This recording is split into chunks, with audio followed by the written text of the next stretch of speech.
किताबें करती हैं बातें।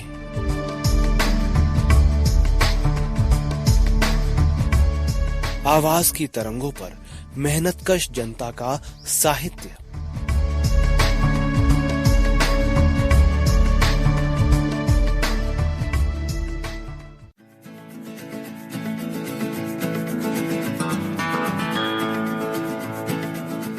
नमस्कार साथियों, मैं निहारिका सहकार रेडियो पर आप सभी का हार्दिक स्वागत करती हूँ। साथियों, आज के इस कार्यक्रम में हम आपके लिए लेकर के आए हैं राहुल सांकृत्यायन का लेख तुम्हारी जात पात की छह। इस लेख को हमने लिया है उनकी किताब तुम्हारी छह से, जिसका प्रकाशन किया है राहुल फाउंडेशन ने। आइए सुनते हैं ये लेख।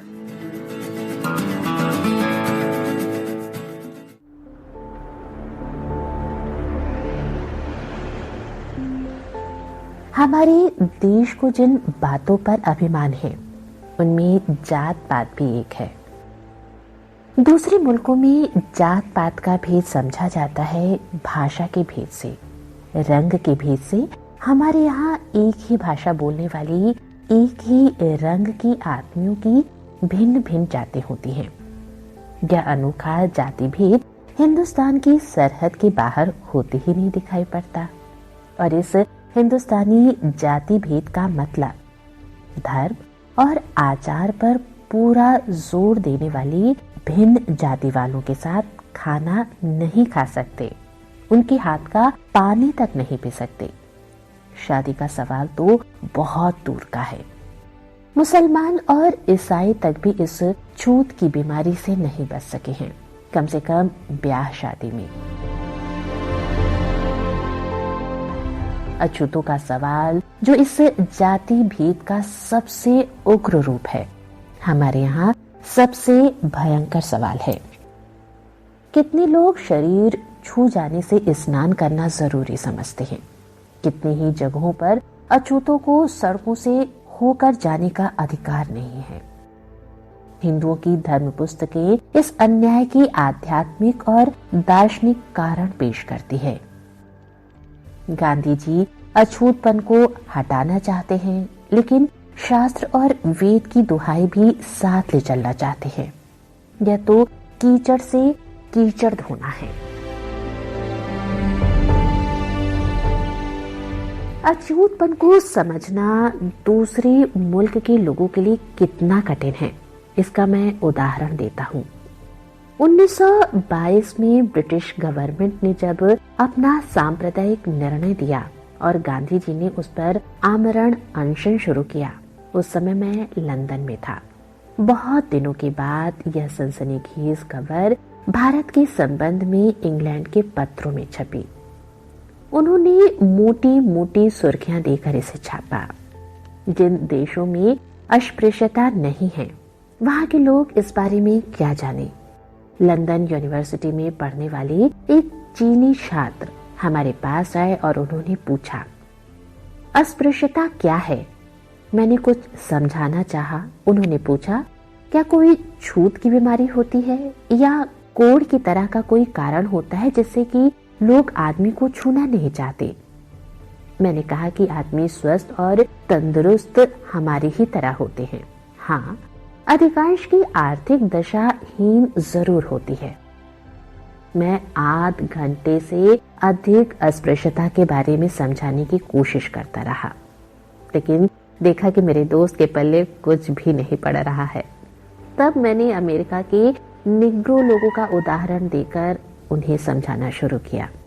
अब यद्यपि मैं थोड़ा बहुत समझाने में सफल हुआ, लेकिन तब भी वह उनकी समझ में नहीं आया कि एक ही रंग और रूप के आदमियों में अस्पृश्यता कैसी।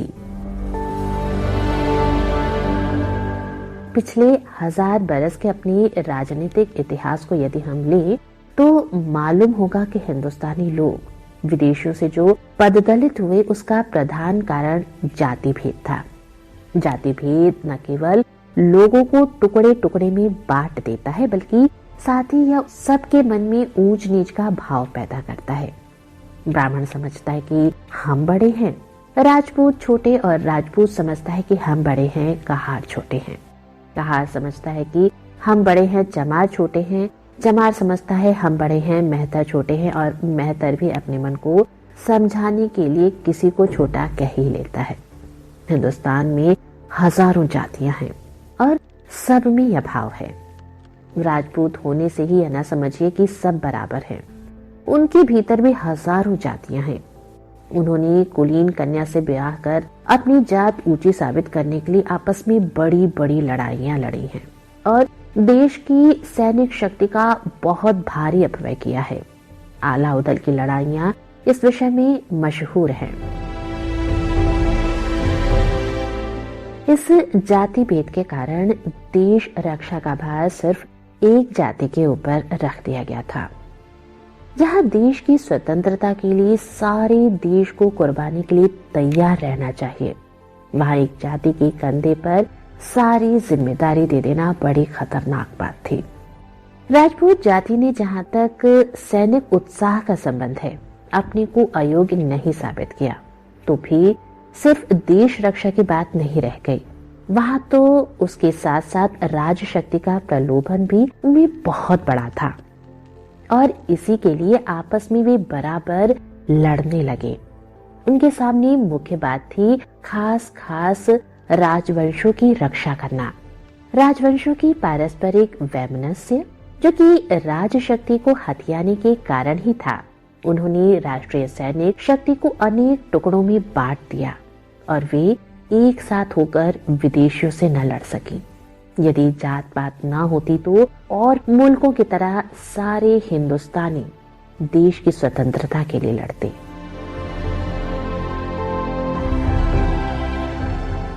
जातीय एकता के कारण छोटे छोटे मुल्क बहुत पीछे तक अपनी स्वतंत्रता कायम रखने में समर्थ हुए। इतना भारी देश हिंदुस्तान जबकि 12वीं शताब्दी में ही परतंत्र हो गया। लंका का छोटा टापू जिसकी आबादी अब भी 50 लाख के करीब है, 1814 तक परतंत्र ना हुआ था। बर्मा तो उसे 60 बरस और पीछे तक आजाद रहा। हिंदुस्तान के पड़ोस के इतने छोटे छोटे मुल्क इतने दिनों तक अपनी स्वतंत्रता को क्यों कायम रख सके? और आज भी अफगानिस्तान जैसे देश क्यों आजाद है? इसलिए कि वहां जाति इतने टुकड़ों में विभक्त नहीं है, वहां ऊंच नीच का भाव इतना नहीं फैला है और देश के सभी निवासी अपनी स्वतंत्रता के लिए क्षत्रिय बनकर कंधे से कंधा मिलाकर लड़ सकते हैं। हिंदुस्तान के इतिहास में कई बार ऐसा समय आया जबकि देश की स्वतंत्रता फिर लौटी आ रही थी, लेकिन हमारी पुरानी आदतों ने वैसा होने नहीं दिया। शेर शाह के वंश के राजमंत्री बहादुर हेमचंद्र ने एक बार चाहा क्या दिल्ली के तख्त पर बैठ भी गया, लेकिन राजपूतों ने बनिया कहकर उसका विरोध किया।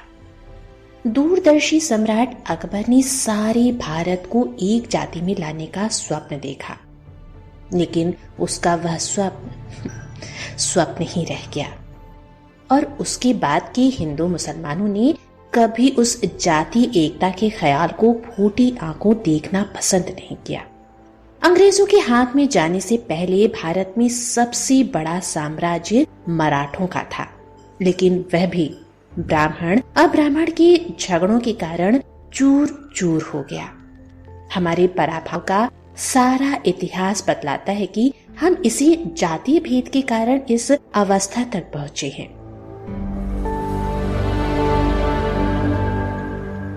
आधी शताब्दी से अधिक बीत गई जब से कांग्रेस ने जातीय एकता कायम करने का बीड़ा उठाया। जो कुछ थोड़ी बहुत एकता कायम करने में वह सफल हुई, उसका फल भी हम देख रहे हैं और 2 प्रांतों को छोड़कर बाकी सभी प्रांतों के शासन की बागडोर कांग्रेस के हाथ में है। सिंध की सरकार भी कांग्रेस के प्रभाव को मानती है, लेकिन कांग्रेस के नेताओं के मनोभावों को हम क्या देख रहे हैं? कांग्रेस के बड़े बड़े हिंदू जहां एक तरफ जाति एकता के शोर से जमीन आसमान एक करते रहते हैं, वहां दूसरी तरफ भारतीय संस्कृति और हिंदू धर्म के प्रेम में किसी से 1 इंच भी कम नहीं रहना चाहते। और इसी कारण वे अपने अपने छोटे से जातीय दायरे से जरा भी बाहर निकलने की हिम्मत नहीं रखते। कायस्थ कांग्रेस नेता कायस्थ जाति की एकता और उसके अगवापन की परवाह बहुत ज्यादा रखते हैं। जब उनका ब्याह, शादी या जन्म मरण अपनी ही जाति के भीतर होने वाला है तो उनकी तो दुनिया ही कायस्थों के भीतर है। कायस्थ रिश्तेदार को, चाहे वह योग्य हो या अयोग्य, उसके और उसके परिवार के लिए कोई जीविका का प्रबंध करना तो जरूरी है, कोई नौकरी दिलानी ही होगी। और ऐसे जाति भक्त के काम के लिए कोई भी अन्याय अन्याय नहीं, पाप पाप नहीं। भूमिहार कांग्रेस नेता है, जब तक भूमिहार जाति से अलग उसका नाता रिश्ता नहीं, तब तक वह कैसे भूमिहार से बाहर की दुनिया को अपनी दुनिया समझेगा। हमारे नेताओं में जातीयता के ये भाव कितने जबरदस्त हैं, यह सभी जानते हैं। इस भाव के कारण हमारा सार्वजनिक जीवन बहुत गंदा हो गया है और राष्ट्रीय शक्ति सबल नहीं होने पाती। राजनीतिक दल तो पहले से ही हैं, इसमें जातीय दलबंदी अवस्था को और भी भयंकर बना देती है। यह जाति भेद सिर्फ हिंदुओं के ही राजनीतिक नेताओं में नहीं, बल्कि मुसलमान और दूसरे भी इससे बचे नहीं हैं। मुसलमानों की ऊंची जाति के नेताओं के स्वार्थ और अदूरदर्शिता के कारण वहां भी मोमिन और गैर मोमिन का सवाल छिड़ गया है। यद्यपि मुस्लिम नवाबों और सेठ साहूकारों की बराबर कोशिश हो रही है कि बाजा और गोकशी का सवाल रखकर निम्न श्रेणी के लोगों को उस प्रश्न से अलग रखा जाए, लेकिन निश्चय ही इसमें असफलता होगी। राष्ट्रीय नेता की दृष्टि बहुत व्यापक होनी चाहिए। उनका अध्ययन और अनुभव विस्तृत होता है और इस प्रकार वह भविष्य पर दूर तक सोच सकता है, लेकिन उसकी यह शोचनीय मनोवृत्ति है। बिहार प्रांत की कांग्रेसी नेताओं और मिनिस्टरों के इस जात पात के भाव ने बड़ा ही घृणित रूप धारण कर लिया है। मिनिस्टर अपनी जाति के मेंबरों की ठोस जमात अपने पीछे रखकर उसी दृष्टि से काम करते हैं और अवस्था यहाँ तक पहुँच गई है कि यदि दृष्टिकोण में परिवर्तन नहीं हुआ तो सार्वजनिक जीवन की गंदगी पराकाष्ठा को पहुँच जाएगी।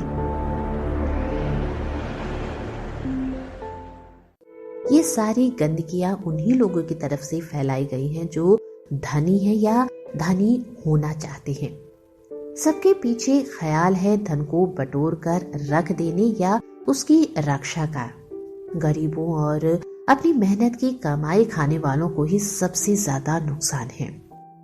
लेकिन सहस्त्राब्दियों से जात पात के प्रति जनता के अंदर ख्याल पैदा किए गए हैं, वे उन्हें अपनी वास्तविक स्थिति की ओर नजर दौड़ाने नहीं देते। स्वार्थी नेता खुद इसमें सबसे बड़े बाधक है। संसार की रविश हमें बतला रही है कि हम अधिक दिनों तक इस जातीय भेदभाव को कायम नहीं रख सकते। दुनिया की चाल को देखकर अब हिंदुस्तान के अछूत अछूत रहने को तैयार नहीं है। अर्जल यानी निम्न जाति अर्जल रहने को तैयार नहीं है। अछूत और अर्जल बनाए रखकर सिर्फ उनके साथ अपमानपूर्ण बर्ताव ही नहीं किया जाता, बल्कि आर्थिक स्वतंत्रता से भी उन्हें वंचित किया जाता है। फिर वे कब समाज में सहस्त्राब्दियों से पहले निर्धारित किए स्थान पर रहना पसंद करेंगे? और आजादी के दीवाने तो इस प्रथा के विरुद्ध जिहाद बोल चुके हैं। वे इसके लिए सब तरह की कुर्बानियां करने को तैयार हैं। उनके लिए राजनीतिक युद्ध से या सामाजिक युद्ध कम महत्व नहीं रखता। वे जानते हैं कि जब तक जातियों की खाइयां बंद नहीं की जाएंगी, तब तक जातीय एकता की ठोस नींव रखी नहीं जा सकती। वे जानते हैं कि इस बात में मजहब उनका सबसे बड़ा बाधक है, लेकिन वे मजहब की परवाह कब करने वाले हैं? वे जात पात के साथ हिंदू धर्म को एक ही डंडे से मारकर समुद्र में डुबाएंगे। देखने में जात पात की इमारत मजबूत मालूम होती है, लेकिन इससे यह न समझना चाहिए कि उसकी नींव पर करारी चोट नहीं लग रही है। जातीय भेद के दो रूप हैं। एक रोटी में छूत छात, दूसरी बेटी में असहयोग। रोटी में छूत छात की बात उन्हीं धनिकों ने सबसे पहले तोड़नी शुरू की जो अपने स्वार्थ को अक्षुण्ण रखने के लिए जाति संगठनों और जाति एकताओं के सबसे बड़े पोषक थे। धन उनके पास था और विलायत जाने के लिए सबसे पहले वे ही तैयार हुए। जहां पहले विलायत जाने वाले जात से बहिष्कृत किए जाते थे, वहां आज वे ही जात के चौधरी हैं। दरभंगा, बीकानेर को ही नहीं, दूसरी जातियों के अगुवाओं को भी देख लीजिए। सभी जगह विलायत में सब तरह के लोगों के साथ सब तरह का खाना खाकर लौटे हुए लोग ही आज नेता के पद पर शोभित है। ICS दामाद पाने वाला ससुर अपने को निहाल समझता है। पिछले 20 वर्षों से रोटी की एकता बड़ी तेजी के साथ कायम हो रही है। 1921 से पहले हिंदू होटल शायद ही कहीं दिखाई पड़ते थे, लेकिन आज छोटे छोटे शहरों में ही 4-4, 6-6 दर्जन होटल नहीं बल्कि छोटे छोटे स्टेशनों पर खुल गए हैं। कुछ साल पहले तक किसको पता था कि छपरा स्टेशन के प्लेटफॉर्म पर हिंदू खोमचा वाला गोश्त पराठे बेचता फिरेगा। मेरे एक दोस्त एक दिन पटने में किसी होटल में भोजन करने गए। उनकी क्यारी के बगल में एक लड़का बैठा था और उसके बगल में एक तिरहुतीय ब्राह्मण चंदन टीका लगाकर बैठे थे। क्यारी छोटी थी और लड़के का हाथ ब्राह्मण देवता के शरीर से छू गया। वह उस पर आग बबूला हो गए, डांट कर जात पूछने लगे। हमारे साथी ने लड़के को चुपके से समझा दिया कि कह दो रैदास भगत यानी कि जमार। लड़के ने जब ऐसा कहा तो ब्राह्मण का कौर मुंह का मुंह ही में रह गया। वह भी बोलने को कुछ सोच ही रहे थे कि आसपास के लोग उन पर बिगड़ उठे।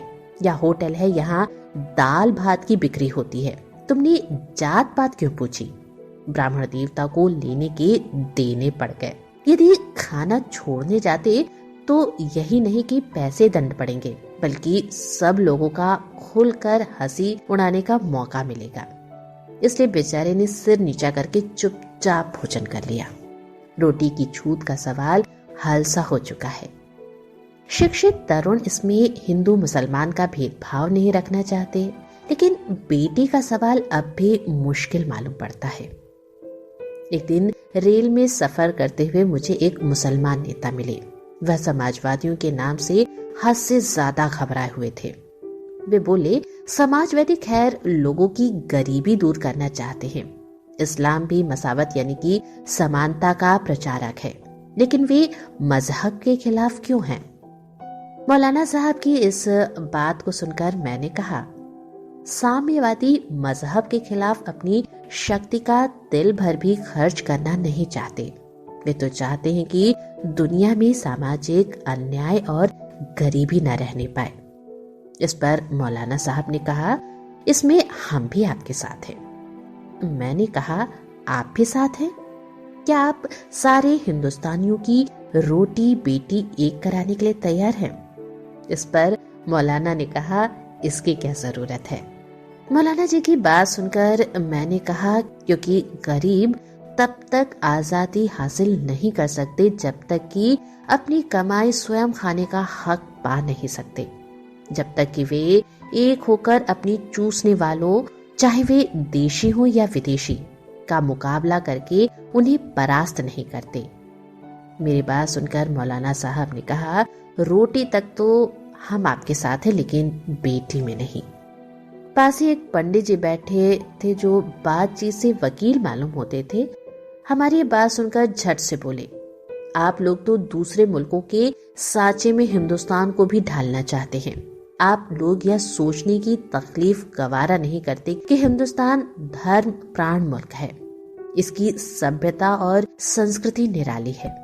भारत यूरोप नहीं हो सकता। रोटी की तो बात खैर एक होती देखी जा रही, लेकिन बेटी एक होने की बात कह करके तो आप शेख चिल्ली को भी मात करते हैं। पंडित जी की अब बात सुनकर मैंने कहा, कुछ बरसों पहले रोटी की एकता भी शेख चिल्ली की ही बात थी। खैर आज आप उसे कबूल करते हैं ना? बेटी की भी बात शेख चिल्ली की नहीं, 20 बरस पहले के चौके चूल्हे को देखकर किसको आशा थी कि हमें आज का दिन देखना पड़ेगा। हिंदू खुल्लम खुल्ला मुसलमान और ईसाई के साथ खाना खाते हैं, लेकिन बिरादरी की मजाल है कि उनसे नाता रिश्ता तोड़े। हिंदू मुसलमान की शादियां होनी शुरू हो गई हैं। पंडित जवाहरलाल की भतीजी ने मुसलमान से शादी की है और बिना कलमा पढ़े। आसफ अली की बीवी अरुणा ने इस्लाम धर्म को स्वीकार नहीं किया। प्रोफेसर हुमायूं कबीर ने भी इसी तरह की शादी बंगाल में की है। ऐसी मिसालें दर्जनों मिलेंगी जिसमें हिंदू युवतियों ने बिना मजहब बदले शादियां की हैं। हिंदू नवयुवक भी धर्म की जंजीर तोड़कर शादी करने लग गए हैं। गोरखपुर के ही श्री श्यामा चरण शास्त्री ने बिना शुद्धि के मुसलमान लड़की से शादी की है।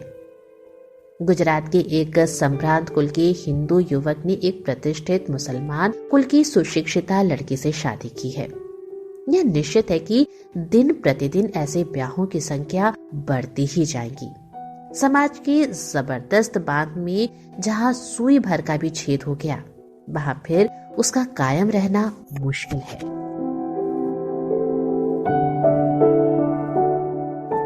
जात पात तोड़कर एक धर्म के भीतर शादियां तो और ज्यादा हैं, लेकिन हमारे देश का दुर्भाग्य है कि जिस काम को अवश्य करना है उसे भी लोग बहुत धीमी चाल से करना चाहते हैं। ठोस जाति एकता हमारे लिए सबसे आवश्यक चीज है और वह मजहबों और जातों की चार दीवारियों को ढहाकर ही कायम की जा सकती है। हमारी रविश जिस बात को अविसंभावी बतला रही है, जिसे किए बिना हमारे लिए दूसरा कोई रास्ता नहीं, उसके करने में इतनी ढिलाई दिखलाना क्या सरासर बेवकूफी नहीं है? हिंदुस्तानी जाति एक है। सारे हिंदुस्तानी, चाहे वे हिंदू हो या मुसलमान, बौद्ध हो या ईसाई, मजहब के मानने वाले हो या ला मजहब, उसकी एक ही जाति है, हिंदुस्तानी, भारतीय। हिंदुस्तान से बाहर यूरोप और अमेरिका में ही नहीं, पड़ोस के ईरान और अफगानिस्तान में भी हम इसी हिंदी नाम में पुकारे जाते हैं। हिंदू सभा वाले अपने भीतर की जातियों को तोड़ने के लिए चाहे उतना उत्साह न भी दिखलाते हो, लेकिन वे मौके बेमौके या घोषणा जरूर कर दिया करते हैं कि हिंदू जाति अलग है। मुस्लिम लीग ने तो बीड़ा उठाया है कि मुसलमानों की हमेशा के लिए अलग जाति बनाई जाए। वह तो बल्कि इसी विचार के अनुसार हिंदुस्तान को अलग हिस्सों में बांटना चाहती है। 9 करोड़ मुसलमानों में 7 करोड़ तो सीधे ही वह खून अपने शरीर में रखते हैं जो कि हिंदुओं के बदन में है, और बाकी 2 करोड़ में कितने हैं जो कलेजे पर हाथ रखकर यह कह सकते हैं कि उनमें चौथाई भी गैर हिंदुस्तानी खून है। जाति का निर्णय खून से होता है और इस कसौटी पर परखने पर दुनिया का कोई भी आदमी हिंदुस्तान से बाहर हिंदुस्तान के मुसलमानों को अलग कौम मानने को तैयार नहीं हो सकता। 3/4 अरबी शब्द बोलकर हिंदुस्तानी मुसलमान न अरब में जाकर हिंदी छोड़कर दूसरा कहला सकता है और न अरबी जबान को वह अपनी मातृभाषा ही बना सकता है।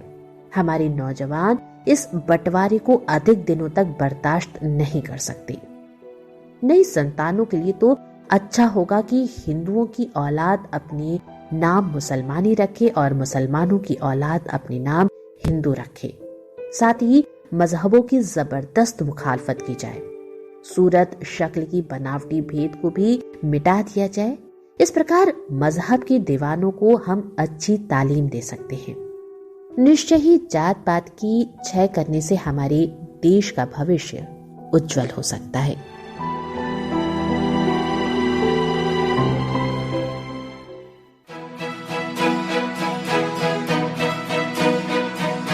तो श्रोताओं, सहकार रेडियो पर आप सुन रहे थे कार्यक्रम किताबें करती हैं बातें। आज आपने सुना राहुल संकृत्यायन का लेख तुम्हारी जात पात की क्षय। ये लेख हमने लिया था पुस्तक तुम्हारी क्षय से, जिसे राहुल फाउंडेशन ने प्रकाशित किया है। तो इस किताब के अगले लेख के साथ फिर मिलेंगे। तब तक के लिए दीजिए अनुमति मुझे यानी शिल्पी को। नमस्कार।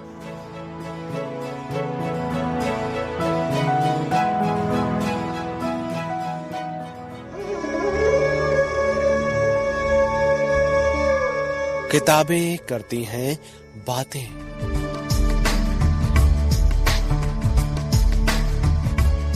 आवाज की तरंगों पर मेहनतकश जनता का साहित्य